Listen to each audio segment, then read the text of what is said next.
Bien, bonjour Instagram, bonjour Facebook. Alors, aujourd'hui c'est avec plaisir en fait que je vous fais ce live parce que, bon, d'habitude aussi quand je vous fais un live, croyez-moi, c'est toujours avec plaisir. C'est pas le genre de choses que je peux faire en me forçant. Aujourd'hui, j'avais envie de vous raconter comment se sont passées mes premières expériences de mes capacités extrasensorielles. Alors, comme son nom l'indique, hein, des capacités extrasensorielles, c'est pas tout à fait quelque chose que l'on maîtrise. C'est pas quelque chose... Bonjour, famille mâle. Les capacités extrasensorielles, moi, elles me sont parvenues, j'étais assez jeune. Alors, j'ai des vagues souvenirs quand j'étais petite fille, mais j'ai rien de concret. J'ai des souvenirs que beaucoup de choses me semblaient évidentes, que je l'avais pressenti, mais aujourd'hui, je n'aurais pas, dans l'enfance, en tous les cas, de souvenirs très concrets à vous relater. Ça reste un peu trop flou parce qu'en fait, ce que j'ai fait, c'est qu'en tant que... Je suis une personne hypersensible. Et en tant qu'hypersensible, eh bien à l'époque, c'était pas quelque chose dont on parlait. C'était plutôt, on disait, oh là là, qu'est-ce qu'elle est, elle est timide, qu'est-ce qu'elle est, elle est pleurnicharde, ou alors elle est introvertie. Enfin bon, c'était pas vraiment une qualité que l'on mettait en avant. Et donc je dirais que suite à cela, bonjour bien 01, suite à cela, en fait, j'ai un peu étouffé mes capacités extrasensorielles au départ parce que j'avais peur de ce qu'on pouvait dire, peur de passer pour une folle. Et puis à l'adolescence, j'ai commencé à voir des choses beaucoup plus concrètes dont là, je me souviens vraiment. Et plus particulièrement, le plus grand souvenir dont je me souviens, c'est quelque chose qui m'a énormément marqué. J'ai trouvé ça extrêmement violent parce que je ne savais pas ce que c'était. À l'époque, j'avais 17 ans. Mon petit chéri de l'époque, en fait, travaillait dans la marine marchande. Et avec sa maman, nous l'emmenons pour embarquer. Il partait en URSS.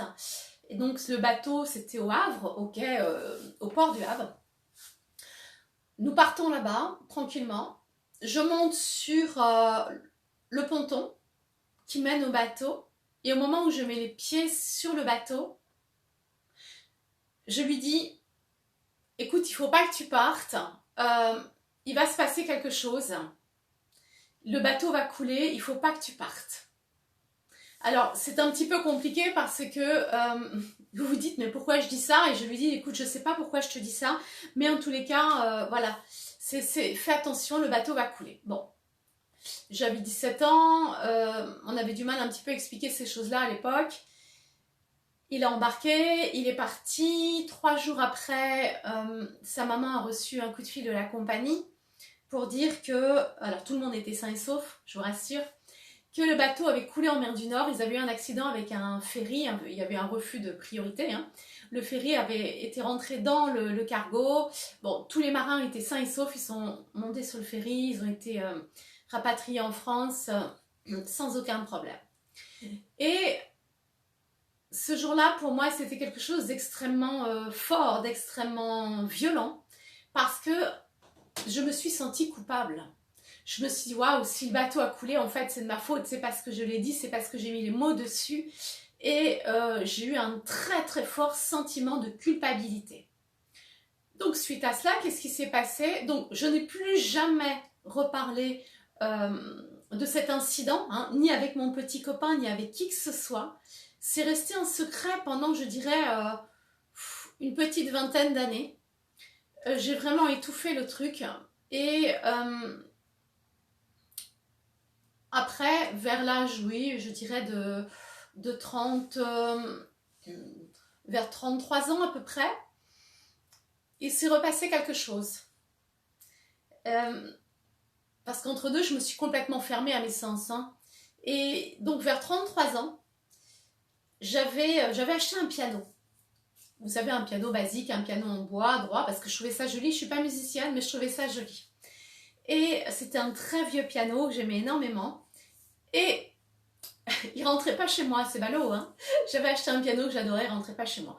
Et j'avais dit non, mais c'est pas grave, je vais le garder parce que de toute façon, comme j'ai pas l'intention de rester dans cet appartement, je sais qu'à un moment donné, je vais le récupérer. Donc j'appelle un copain, enfin bref. Et on me dit, bah tiens, voilà, il y a une personne qui serait intéressée, qui fait du piano, qui n'en a pas. Est-ce que tu veux bien lui prêter? J'ai dit, ok. J'avais juste l'adresse de cette personne dans Paris.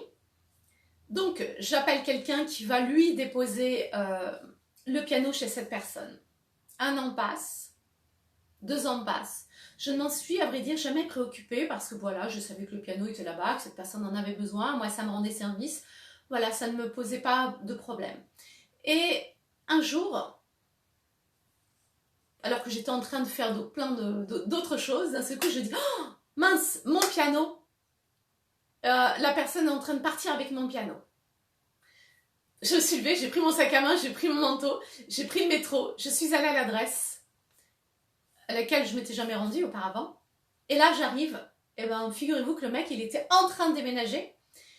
C'est un Espagnol, il rentrait chez lui en Espagne. Le piano était démonté, il était en pièces, avec toutes les affaires sur le trottoir, hein, puisque le camion de déménagement elle est arrivé.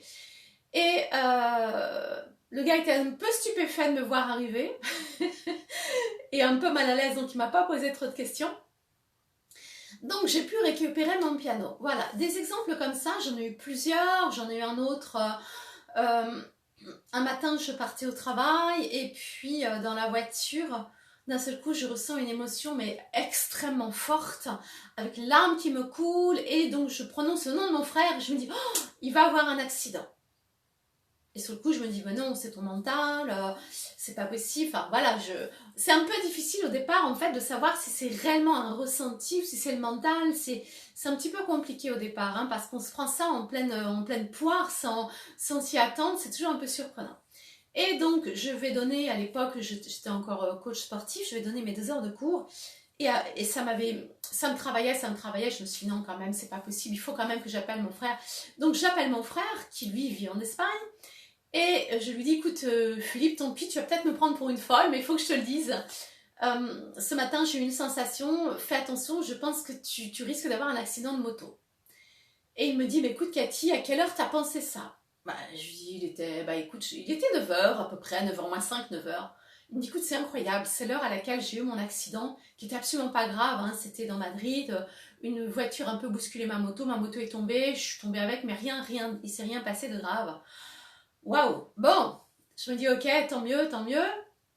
Voilà, donc en fait, j'ai commencé là, vous voyez, à accueillir, à accepter qu'effectivement, il se passait quelque chose. Je me souviens aussi que le fameux 11 septembre, j'étais en voiture, encore une fois, j'ai vu une explosion. C'était assez violent. J'étais dans ma voiture, dans les embouteillages, vous savez, où on est à moitié inerte, dans les embouteillages parisiens.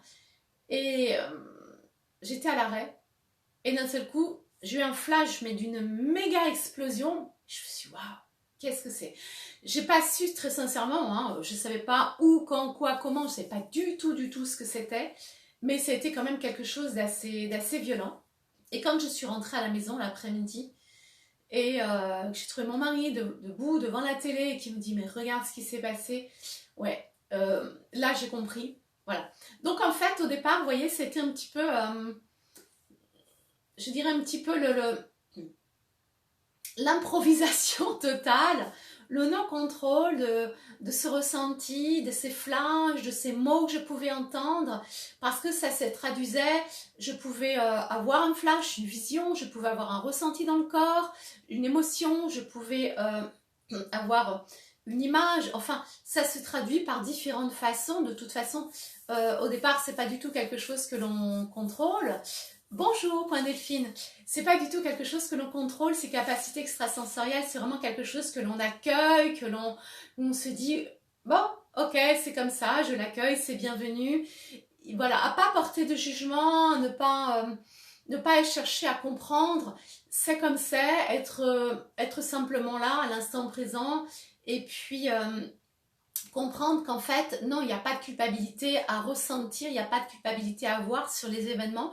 C'est juste une information, je dirais que l'univers nous envoie, c'est juste une information à accueillir et à transmettre s'il y a besoin d'être transmise. Voilà. Donc, c'était mes premières expériences sur mes capacités extrasensorielles que que j'ai vécu avec, au départ, je veux dire, c'est un peu flippant quand même parce qu'on se dit, waouh, comment, quoi, est-ce que je vais pouvoir le gérer, comment je vais pouvoir l'accueillir? Et donc, je vous ferai un deuxième live pour vous expliquer maintenant comment j'utilise mes capacités extrasensorielles pour faire le coaching, puisque mon coaching est basé à 80%, pour pas dire 90% justement, sur ces capacités extrasensorielles.